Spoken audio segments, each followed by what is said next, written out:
Welcome to our tutorial on how to delete rows and columns in Excel. Deleting rows and columns can help you remove unwanted data and keep your worksheet organized. Let's look at the methods. First, select the rows you want to delete. I will select from row number 3 to 8. Right-click the selected row or rows, then choose Delete from the context menu. The selected rows will be removed. Then do the same by selecting columns to delete, by selecting column headings from B to G.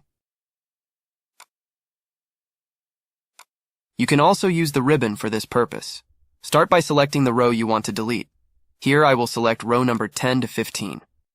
Navigate to the Home tab on the ribbon. In the Cells group, click on the Delete button, then choose Delete Sheet Rows.